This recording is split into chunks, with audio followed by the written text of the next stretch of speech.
नमस्कार, मैं हूं वनीसा राणा। स्वागत है आपका बुक्स इन वॉइस के भारत की वाणी कार्यक्रम में।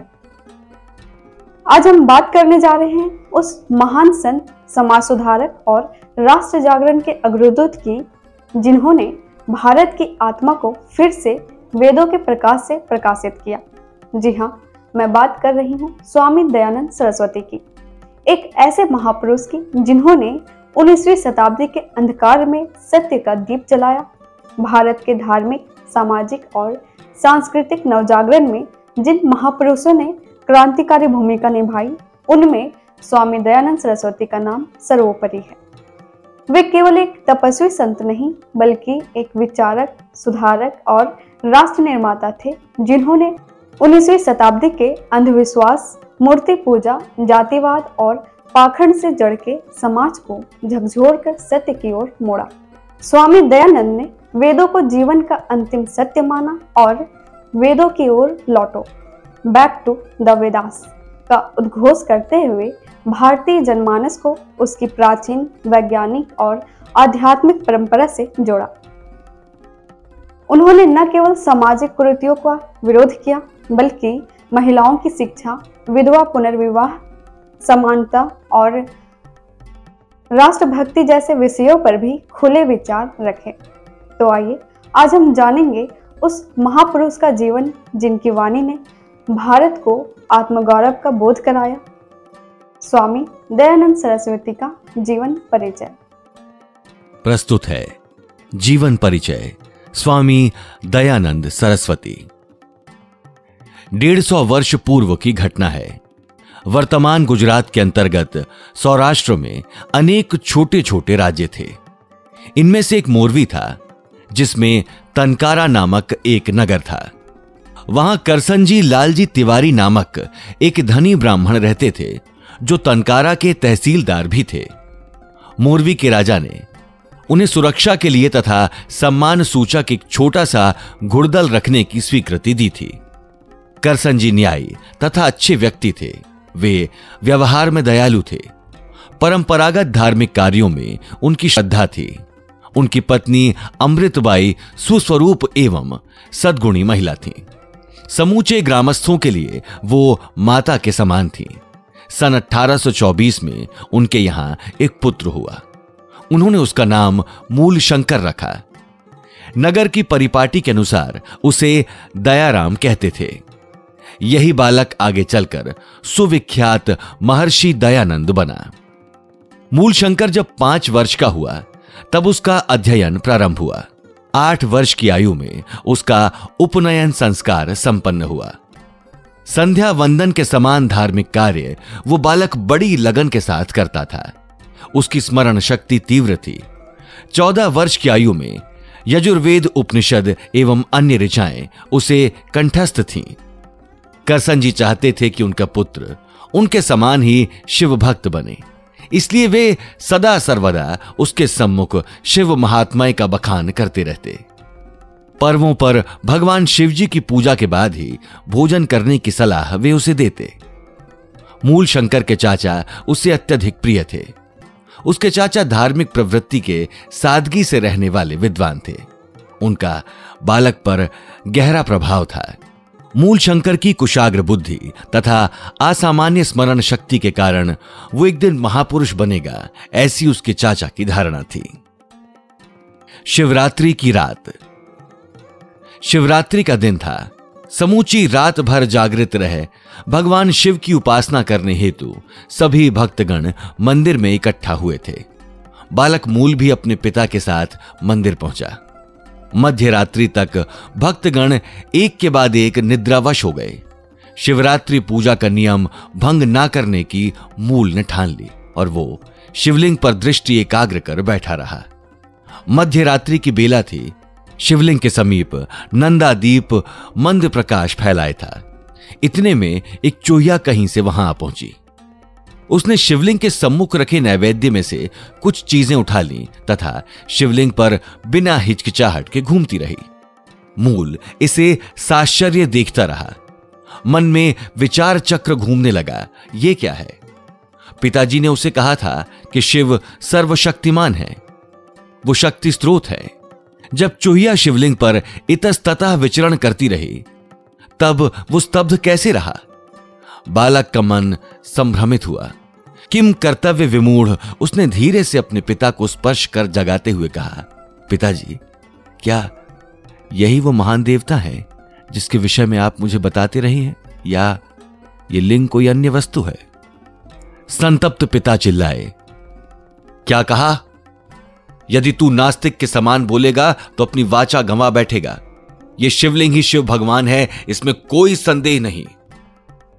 शिव कहां है?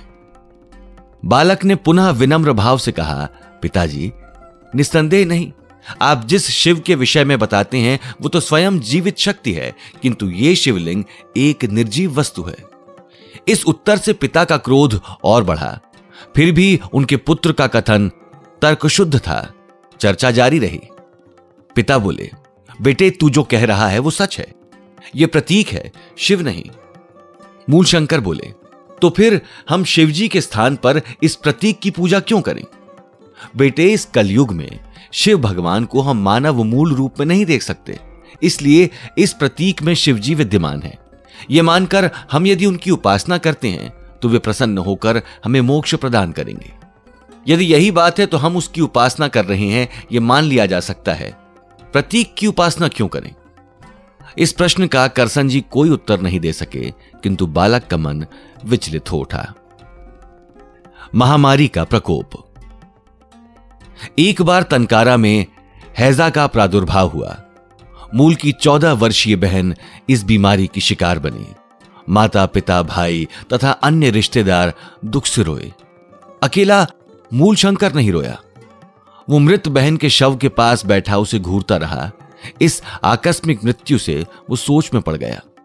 प्रत्यक्षदर्शी कह उठे, क्या हृदय शून्य व्यक्ति है? काल चक्र के साथ सभी इस बालिका की मृत्यु को भूल गए, पर जिसे लोगों ने हृदय शून्य कहा वो इसे ना भूल सका। मृत्यु उसके लिए एक पहेली बनी। इस घटना के 3 वर्ष बाद मूलशंकर के प्रिय चाचा की भी हैजे से मृत्यु हुई। मूलशंकर के लिए यह एक जबरदस्त धक्का था, मानो वो अपना जीवन सर्वस्व ही खो बैठा था।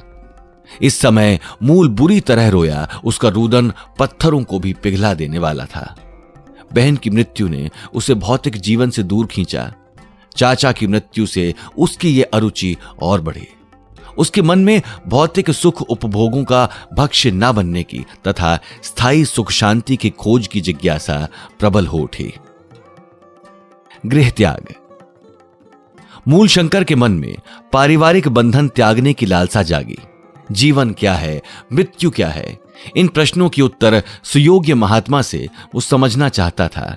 इस लक्ष्य पूर्ति हेतु मूलशंकर ने गृह त्याग कर सद्गुरु की खोज में निकलने का निर्धारण किया। उसकी विरक्ति माता पिता के ध्यान में आई। उन्हें डर था कि बैरागी बनने वो घर छोड़कर भाग न जाए। शीघ्र उसकी शादी करने का निर्णय उन्होंने लिया। वधू का चयन भी किया गया। तेजी के साथ विवाह की तैयारियां की जाने लगीं। मूलशंकर ने कोई विरोध नहीं दर्शाया। इससे उसके माता पिता की यह धारणा बनी कि उनका बेटा विवाह के लिए उत्सुक है। वे खुशी में थे, पर मूलशंकर के मन में पारिवारिक जीवन त्यागने का दृढ़ निश्चय हो चुका था। एक दिन संध्या समय मूलशंकर अपने कमरे से बाहर आया। विस्तीर्ण बरामदे में वो खड़ा रहा और अपने धनी मकान की ओर कुछ क्षण देखता रहा। जहां वो खड़ा था वहीं से उसने माता पिता तथा अन्य बड़ों को मन ही मन प्रणाम किया। उसका दिल भर आया, आंखों में आंसू भर आए। मैं पुनः कभी भी इस मकान में कदम न रखूंगा, मन ही मन ये कहकर आगे बढ़ गया। इस समय मूलशंकर की आयु केवल 21 वर्ष थी। अपने बेटे को घर वापस लाने के करसन जी द्वारा किए गए सभी प्रयास विफल रहे। गुरु की खोज। गृह त्याग के उपरांत मूलशंकर अहमदाबाद, बड़ौदा, हरिद्वार, कानपुर तथा काशी में गुरु की खोज में यात्रा करता रहा। वनों तथा पहाड़ों पर भी घूमता रहा, किंतु कहीं भी योग्य गुरु नहीं मिला। इसी समय मूलशंकर की प्रकांड पंडित सन्यासी स्वामी पूर्णानंद से भेंट हुई। स्वामी जी ने इस युवक को धर्म मार्ग की ओर उद्यत किया। मूलशंकर स्वामी दयानंद सरस्वती बने। जब दयानंद हिमालय क्षेत्र की ऊंची पहाड़ियों पर एक स्थान से दूसरे की ओर योगियों की खोज में भटकते रहे, तब उनका जीवन बार बार संकटों से घिरा रहा। उन्हें रात दिन हिंसक पशुओं के बीच वनों में भी घूमना पड़ता था। उनकी इस घुमक्कड़ी में उनकी अपने लक्ष्य के प्रति लगन की भी परीक्षा हुई। ओखी मठ के मठाधिपति महंत के यहां जब वे थे तो उनकी बुद्धिमत्ता से वे प्रभावित हुए। उन्होंने कहा, इस मठ के उत्तराधिकारी के रूप में यहीं बसे रहो, इस मठ की समूची संपत्ति तुम्हारी होगी। जिसने अपनी समूची इच्छाएं त्याग दी थी, ऐसे दयानंद ने नम्रतापूर्वक उक्त प्रस्ताव अस्वीकृत करते हुए कहा, माननीय, यदि मुझे संपत्ति की लालसा होती तो मैं अपने धनवान पिता के मकान का कतई त्याग न करता। मुझे भौतिक संपत्ति नहीं चाहिए, मैं तो आध्यात्मिक ज्ञान के खजाने की खोज में हूं। ये कहते हुए उन्होंने वो स्थान त्याग दिया। क्या कायर के समान मरोगे? यद्यपि दयानंद 10 वर्ष तक भटकते रहे, फिर भी उन्हें सुयोग्य गुरु नहीं मिला, जिससे उनके मन पर नैराश्य छा गया। वे आत्महत्या हेतु एक पर्वत की चोटी पर चढ़ गए। जब वे कूदने ही वाले थे कि उनके मन के कोने से आवाज उठी, क्या कायर के समान मरने के लिए तूने घर छोड़ा है?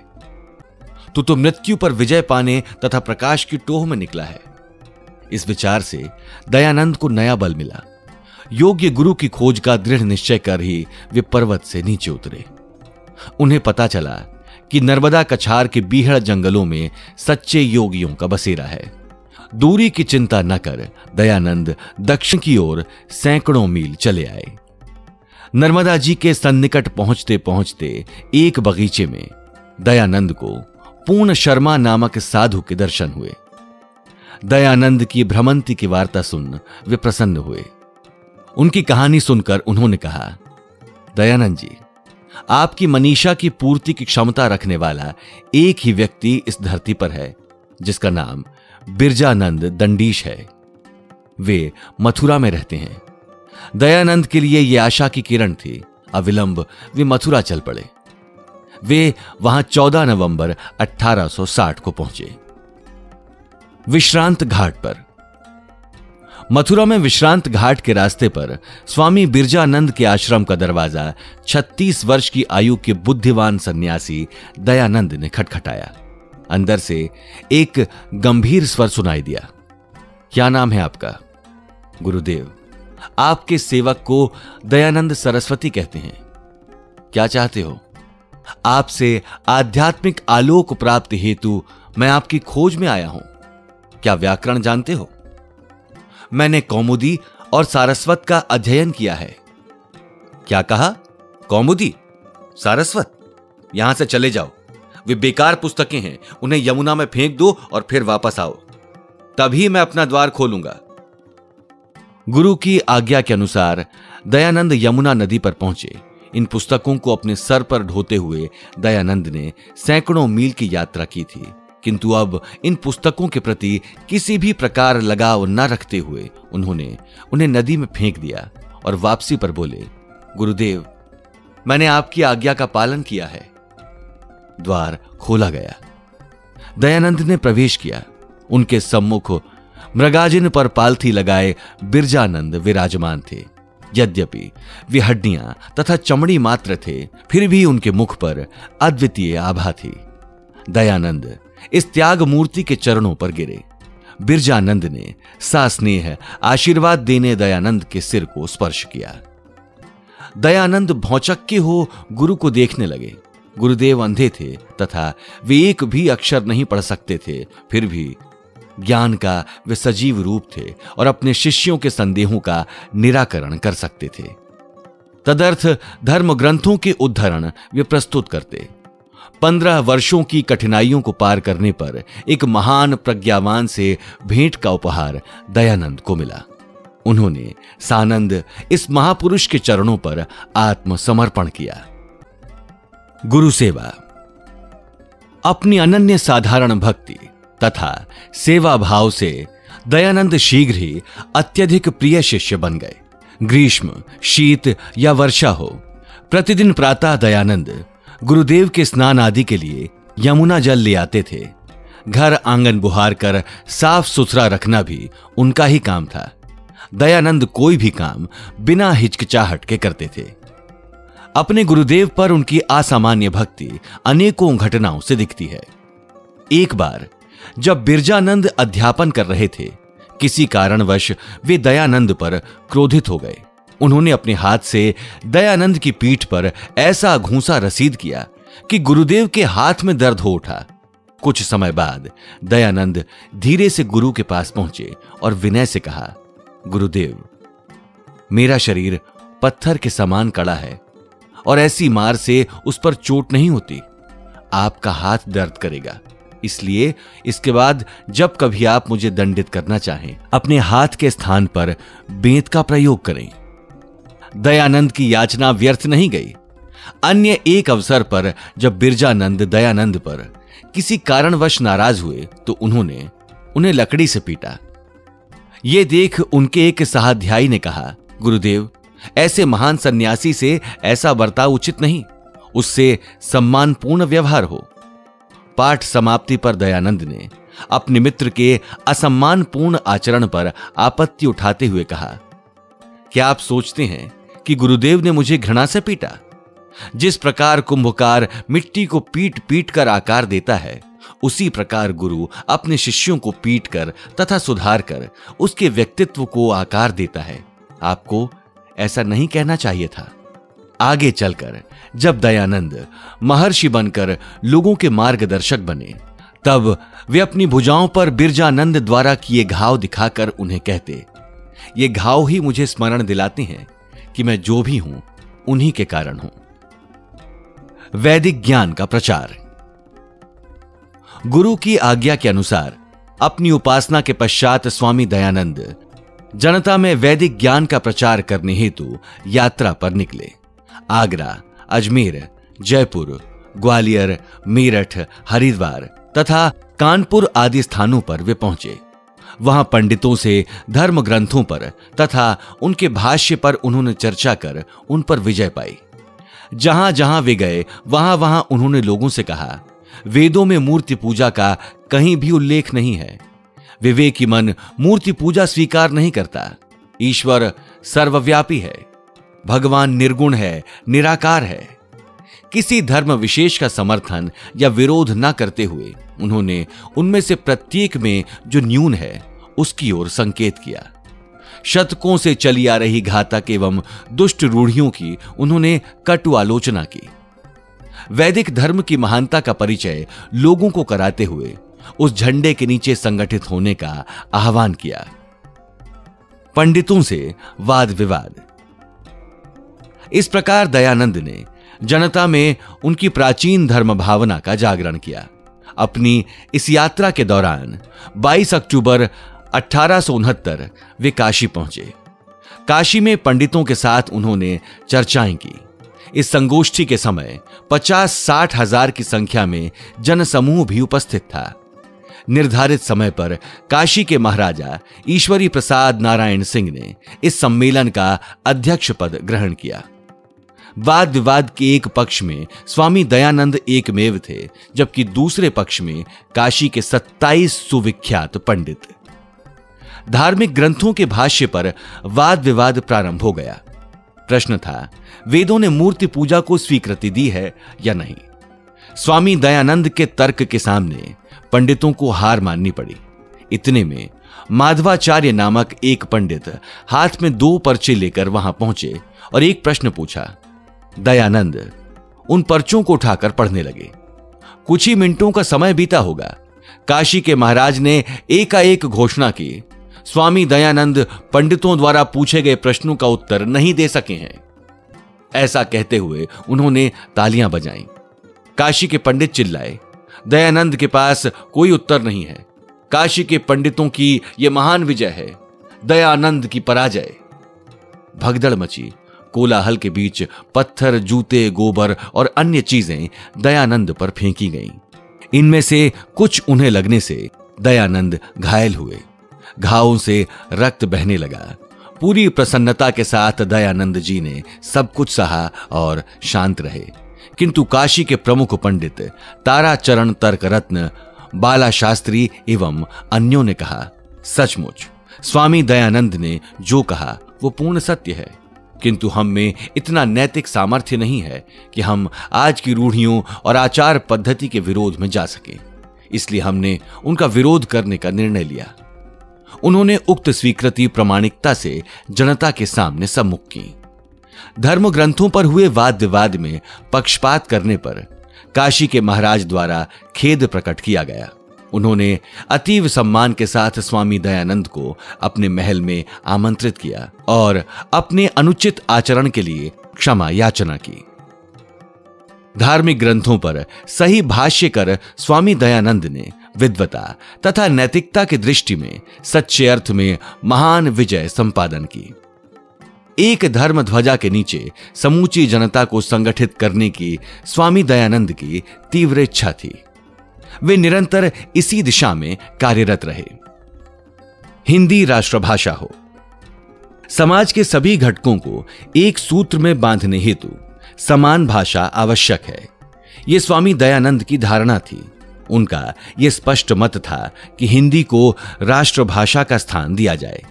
स्वामी दयानंद ने गुजरात में जन्म लिया तथा गुजराती भाषा पर उनका प्रभुत्व था। फिर भी भाषणों के लिए उन्होंने गुजराती के स्थान पर हिंदी के प्रयोग का चयन किया। उन्होंने अपनी सभी पुस्तकें हिंदी में लिखीं।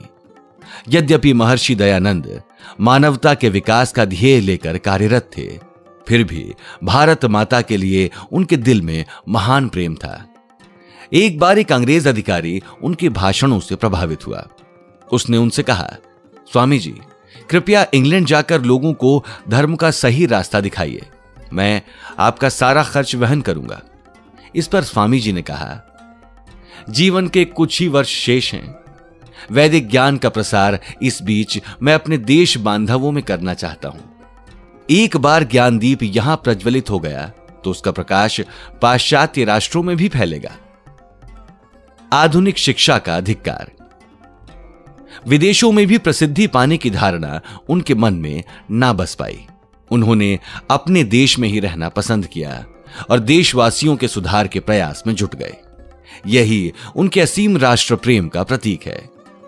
एक बार एक महती सभा को संबोधित करते हुए दयानंद गरज उठे, आपके पूर्वज जंगलों में बसे अशिक्षित नहीं थे, इस संसार को जागृत करने वाले महापुरुष थे। आपका इतिहास पराजय की गठरी नहीं है, वो विश्व विजेताओं की गौरव गाथा है। आपकी वैदिक ऋचाएं ग्वालों के गीत नहीं है, श्री राम तथा श्री कृष्ण जैसी महान आत्माओं को साकार करने वाले त्रिकाल बाधित सत्य हैं। जागिए, उठिए, अपने उज्जवल इतिहास का अभिमान रखिए, वर्तमान को ढालने हेतु उससे प्रेरणा लीजिए। अपने पूर्वजों के प्रति तिरस्कार की भावना जगाने वाली आधुनिक शिक्षा का धिक्कार है। स्वातंत्र्य प्रेम।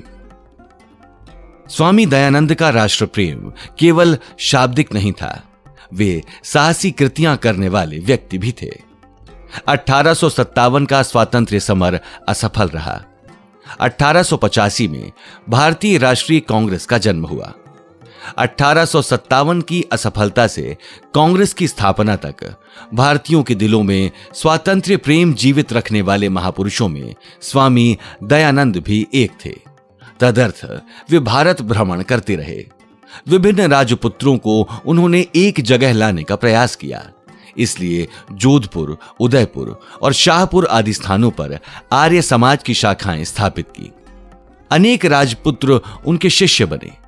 भारत से ब्रिटिशों को खदेड़ने के लिए सशस्त्र क्रांति एकमेव मार्ग है, ऐसी स्वामी दयानंद की पक्की धारणा बनी थी। इसलिए उन्होंने सुपरिचित क्रांतिकारी श्यामजी कृष्ण वर्मा को प्रेरणा पाने तथा प्रशिक्षण हेतु फ्रांस भेजा। आर्य समाज तथा गुरुकुलों में राष्ट्रभक्तों को सशस्त्र क्रांति के लिए प्रेरणा तथा प्रशिक्षण मिलता रहा। स्वामी श्रद्धानंद, भाई परमानंद, लाला लाजपत राय और लाला हरदयाल आदि ब्रिटिशों को भारत से खदेड़ने हेतु खुल्लम खुल्ला लड़ने वाले सभी आर्य समाजी थे। सुप्रसिद्ध युवा क्रांतिकारी गेंदालाल दीक्षित, रोशनलाल और रामप्रसाद बिस्मिल अपने को आर्य समाजी कहने में गौरव अनुभव करते थे। प्रारंभ से ही ब्रिटिशों को स्वामी दयानंद के बारे में शक था, इसलिए गुप्तचरों की एक टुकड़ी स्वामी जी के साथ वे जहां जाते जाती रहती थी। जोधपुर में भी स्वामी जी पर विष प्रयोग कराने में ब्रिटिशों का हाथ रहा है। असीम बल। स्वामी दयानंद का शरीर आकर्षक और गठीला था। जब वे कासागंज में थे, उनके असीम बल की परिचायक एक घटना घटी। 2 सांड बीच रास्ते में लड़ रहे थे। सैकड़ों लोग दूर से कांपते हुए ये देख रहे थे। सांडों की लड़ाई रुकने के कोई आसार दिखाई नहीं दे रहे थे। स्वामी दयानंद भीड़ से निकलकर उन बैलों की ओर बढ़े। उन्हें देखने वाले लोग भय से सिहर उठे और चिल्लाए, स्वामी जी, यदि आप उन तक पहुंचे तो जीवित वापस नहीं आ पाएंगे, वापस आ जाइए।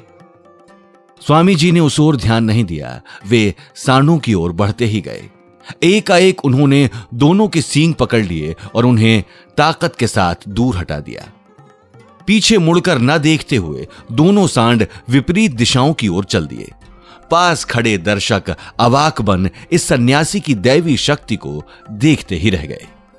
भीषण विष पी जाने के बाद भी 1 माह तक दयानंद इस शारीरिक बल के कारण ही जीवित रहे। शुद्धिकरण। दयानंद यद्यपि सन्यासी थे, फिर भी गरीबों के दुखों से उनका भावनाशील तथा स्नेहमय अंतःकरण पिघल जाता था। वे लोगों से कहते, ईश्वर की निर्मिति पर प्रेम करना स्वयं ईश्वर पर प्रेम करना है। लोगों को आलस्य से जगाने स्वामी जी ने भारत भ्रमण किया। जहां जहां वे गए, उन्होंने जातीयता, मूर्ति पूजा, बाल विवाह एवं इसी प्रकार की घातक रूढ़ियों तथा परंपराओं की भर्त्सना की। महिलाओं को पुरुषों के समान अधिकार मिलने चाहिए। जीवन में शुद्ध चारित्र्य का विशेष महत्व है, ये भी वे सदा बताते रहे। इससे जनता विचलित हुई। सहस्त्रों वर्षों की कालावधि में हिंदुओं में कुछ गहरनीय रूढ़ियां चल पड़ी थीं, जिनका सर्वदूर बोलबाला रहा। उससे हिंदुत्व की महानता को ठेस पहुंची थी। स्वामी दयानंद की विचारधारा से सच्चा हिंदुत्व पुनः आलोकित हुआ। पाश्चात्य संस्कृति के प्रभाव से ईसाई धर्म स्वीकार करने की सिद्धता जो हजारों युवक कर चुके थे, वो पुनः वापस लौटे और वैदिक धर्म के कट्टर अनुयायी बने। कई बार अन्य धर्मों में गए हिंदू पुनः हिंदू धर्म में लौटने की इच्छा रखते थे, किंतु हिंदू लोग उन्हें अनुमति नहीं देते थे। स्वामी दयानंद ने शुद्धिकरण कर इन ईसाई तथा मुस्लिम धर्म में नए लोगों को हिंदू बना लिया। ऐसा कहा जाता है कि भारतीयों के सामाजिक जीवन में भी दयानंद ने क्रांति की। स्त्री के अधिकार। स्त्री की समानता पर उन्होंने विशेष बल दिया। वे कहते थे कि भारत के इस अधःपतन का एक कारण महिलाओं को शिक्षण नहीं दिया जाता है तथा उन्हें अज्ञान में रखा गया है। ये है जैसे रत्नों की गठरी का आईने में पड़ा प्रतिबिंब पहुंच के परे है, उसी प्रकार जब तक महिलाएं पर्दे के समान मूर्ख रूढ़ियों के बंधन नहीं तोड़ते, तब तक प्रगति असंभव है। उन्हें चाहिए वे ये पर्दा फेंक दें। सीता और सावित्री उनके सतीत्व एवं सद्गुणों के कारण चिरस्मरणीय हुई, न कि पर्दे के कारण। उनके उपदेशों की यही रीत रही।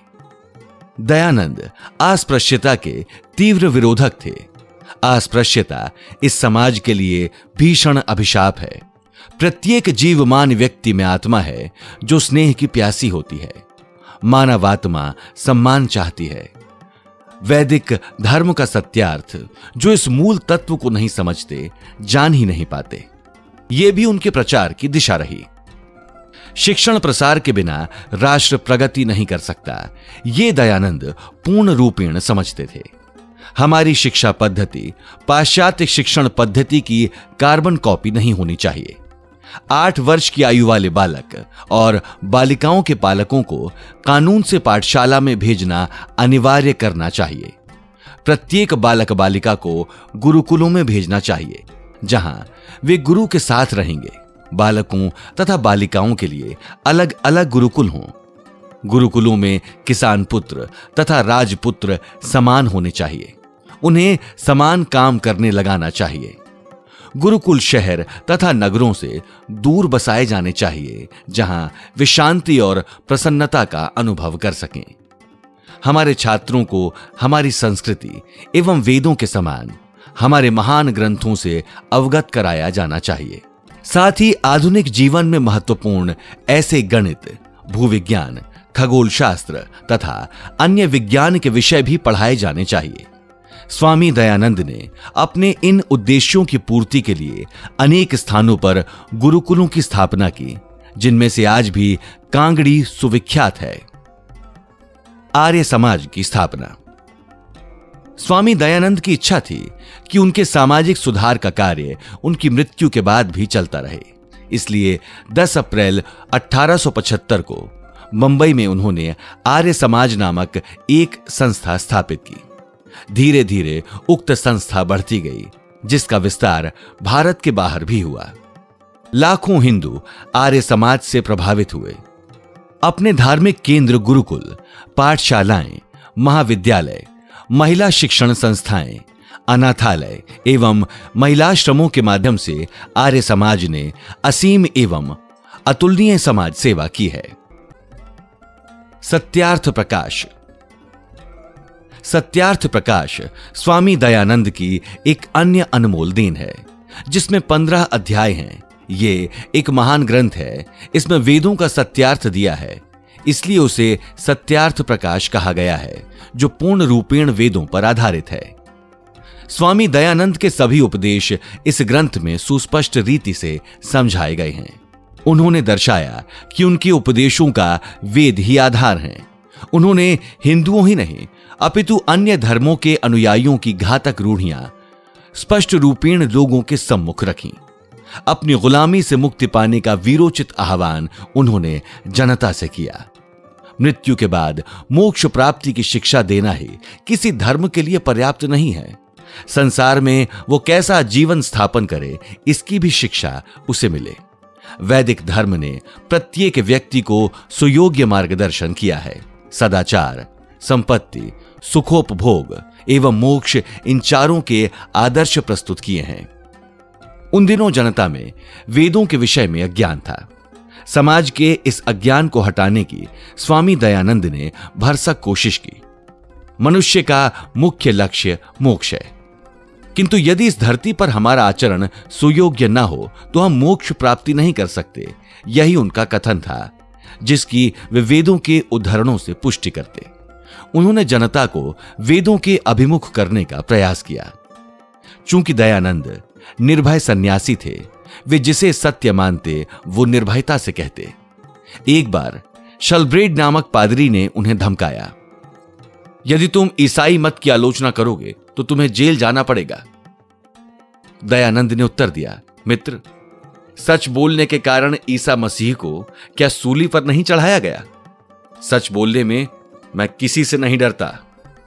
दयानंद हिंदू धर्म के अनुसार ही अन्य धर्मों में जो न्यूनताएं थी उनकी ओर संकेत करते थे, जिस कारण अनेक बार विभिन्न धर्मानुयायियों का वे कोपभाजन बनते थे। जब वे जोधपुर में एक सभा में प्रवचन कर रहे थे, तब वहां के दीवान के एक रिश्तेदार ने धमकी दी, सावधान, हमारे धर्म की आलोचना न कीजिए। दीवान ने यह भी कहा, हम तुम्हारी बोटी बोटी अलग कर देंगे। दयानंद ने कहा, मुझे जहां भी दोष दिखाई देंगे मैं बताऊंगा ही। आपकी ऐसी गीदड़ भभकी से भाग जाने वाला मैं खरगोश नहीं हूं। उन्होंने उनके धर्म की न्यूनताएं स्पष्ट रूपेण दर्शाई। मूर्ति पूजा का विरोध। दयानंद ईश्वर को निराकार निरूपित करते और मूर्ति पूजा का विरोध करते। बहुजन हिंदू समाज को यह मान्य होने वाली बात नहीं थी, किंतु उनके तर्कों का प्रतिवाद कोई नहीं करता। कुछ लोग गुप्त रूप से उनकी हत्या की योजना बनाने लगे। दयानंद द्वारा की गई शुद्धिकरण विधि से हजारों धर्म परिवर्तित हिंदू पुनः हिंदू धर्म में आए, जिस कारण उन धर्मों के अनुयायी भड़क उठे। इससे दयानंद अपने धर्मावलंबियों के समान ही विधर्मियों के द्वारा संकट में फंसे, अतः उन्हें संकटग्रस्त पथ पर आगे बढ़ना पड़ा। अनूप शहर में किसी हिंदू ने स्वामी जी से धोखाधड़ी की, उन्हें पान में जहर खिलाया। वे नदी पर गए और योग सामर्थ्य से उल्टी कर पेट में गया समूचा अन्नमय जहर बाहर निकालकर स्वतः को बचा लिया। फिर भी विष खिलाने वाले को उन्होंने कुछ भी नहीं कहा। उन्हें केवल इसी बात पर खेद हुआ कि हिंदू भी अपने हितैषी को पहचान नहीं पाए। उस स्थान का तहसीलदार सैयद साहिब दयानंद का अनुयायी था। घटना का पता चलते ही विषपान कराने वालों को उन्होंने गिरफ्तार किया। जब दयानंद जी को इसकी जानकारी मिली तो वे क्रुद्ध हुए और कहा, मैं यहां लोगों को बंधन मुक्त कराने आया हूं, बंधन में बांधने नहीं। ये सुनते ही सैयद साहिब की आंखों से आंसुओं की धाराएं बहने लगी। उन्हें लगा कि सचमुच ही स्वामी जी का दयानंद नाम सार्थक है। अंततः हत्यारे सफल रहे। एक बार स्वामी दयानंद जोधपुर गए। वहां के राजकुमार महाराजा जसवंत सिंह दुर्गुणी थे। वे नन्ही जान नामक एक स्त्री के प्रेम पाश में फंसे थे। अपने इस दुर्वर्तन के कारण महाराजा को लज्जा से मुंह नीचे करना पड़ा। दयानंद ने उन्हें स्पष्ट रूप से कह दिया कि उनका धर्म अनैतिक, लज्जास्पद है। इस कारण नन्ही जान स्वामी जी का बुरी तरह द्वेष करने लगी। विष प्रयोग। 20 सितंबर 1883 की रात थी। परिपाटी के अनुसार स्वामी जी दूध पीकर सो गए। मध्य रात्रि को स्वामी जी के पेट में भयानक पीड़ा हुई। जब वे चेत गए तो जान गए कि जहर उनके पेट में पहुंच चुका है। अविलंब उन्होंने 2-4 बार वमन किया, किंतु वो व्यर्थ गया। विष रक्त में घुल चुका था तथा समूचे शरीर में पहुंच चुका था। उनके पेट तथा सीने में जलन होने लगी। दूसरे दिन डॉक्टर अलीमुद्दीन खां को बुलाया गया। उनकी दवाई से दयानंद की हालत और बिगड़ी। समूचा शरीर वेदनाओं से व्याप्त था। ये नरक यातनाएं अनेक दिन सहनी पड़ी। महाराजा भी बहुत दुखी हुए, पर वे कुछ नहीं कर सकते थे। फिर भी उन्होंने दयानंद जी को अन्य स्थान पर उपचारार्थ भेजने की व्यवस्था की। थोड़ी अवधि के लिए थोड़ी दूर तक पालकी उठाने वालों में वे भी एक थे। एक दिन जब पास में अन्य कोई न था, स्वामी दयानंद ने उनके रसोइया धौल मिश्रा को बुलाया। दयानंद जी के शरीर से लहू बहते देख रसोइया अपने दुख पर काबू न रख सका। उसने कहा, मैंने धोखेबाजों का कहना मान लिया और आपके दूध में कांच का चूर्ण मिला दिया। हे भगवान, मैंने अति नीच कर्म किया, मुझे माफ कर दीजिए। ये कहते हुए वो फूट कर रो पड़ा। दयानंद जी ने उसे इन शब्दों से सांत्वना दी, ये मेरा भाग्य था, तुम्हें कैसे दोषी ठहराया जाए। उन्होंने 200 रुपए उसके हाथ में थमाते हुए कहा, यदि महाराजा को इसका पता चल गया तो तुम संकट में पड़ जाओगे। सुदूर नेपाल में चले जाओ और स्वतः को छुपा लो। तुम्हारे सफर के लिए यह धन पास में रखो। रसोइये को सुरक्षित स्थान पर उन्होंने भेज दिया। बाद में स्वामी दयानंद को अगले उपचार हेतु माउंट आबू भेजा गया, वहां से अजमेर, किंतु कोई भी प्रयास उन्हें बचा नहीं पाया। 30 अक्टूबर 1883 दीपावली का दिन था। उन्होंने केश कर्तन कराया, स्नान किया और श्वेत रेशमी वस्त्र पहने बिस्तर पर लेट गए। आखिरकार उन्होंने अपने शिष्यों को अपनी शैया के निकट बुलाकर उनकी ओर अति स्नेहाद्र एवं प्रसन्न मुद्रा से अंतिम दृष्टि डाली। बाद में गायत्री मंत्रों के उच्चारों के साथ आंखें मूंद कर समाधि ले ली। उस समय संध्या 6 बजे थे। उनके मुख से ओम शब्द निकला और उनका श्वसन रुक गया। दयानंद एक महान तत्वज्ञ, प्रगाढ़ तर्कशास्त्री, उत्तम वक्ता, प्रकांड पंडित, समाज सुधारक, राष्ट्रभक्त, लोक हितैषी संत, सशस्त्र क्रांति के अग्रगामी थे। वे शुद्ध एवं उदार चारित्र्य के सजीव प्रतीक थे। उन्होंने लोगों को स्वतंत्र तथा निर्भय विचार करने की प्रेरणा दी। दयानंद एक महान ऋषि थे। योग साधना कर उन्होंने सभी संभव सुखों का त्याग किया। मानव जाति की भलाई के लिए उन्होंने अति जटिल पथ अपनाया, परंतु इसके बदले में उन्हें क्या मिला? मार, अपमान, गाली गलौच और जहर। इन सभी को उन्होंने हंसमुख से स्वीकार किया। वे निरंतर मानव जाति के कल्याण की ही कामना करते रहे। दोस्तों, स्वामी दयानंद सरस्वती केवल एक संत नहीं बल्कि एक युग प्रवर्तक थे, जिन्होंने भारत को अंधविश्वास से मुक्त कर आत्मसम्मान और सत्य के मार्ग पर अग्रसर किया। उनकी वेदों की ओर लौटो की पुकार आज भी उतनी ही प्रासंगिक है, जो कि यह हमें अपनी जड़ों, अपने ज्ञान और अपने धर्म के सच्चे स्वरूप की याद दिलाती है। उन्होंने सिखाया कि सत्य ही ईश्वर है और समाज की सच्ची सेवा तभी संभव है जब हम अज्ञान, भेदभाव और अन्याय के विरुद्ध खड़े हों। स्वामी दयानंद का जीवन हमें यह प्रेरणा देता है, अगर संकल्प सच्चा हो और उद्देश्य महान, तो एक व्यक्ति भी पूरे युग की दिशा बदल सकता है। आइए हम सब उनके आदर्शों को अपने जीवन में अपनाएं और सत्य, ज्ञान व राष्ट्र सेवा के मार्ग पर आगे बढ़ें।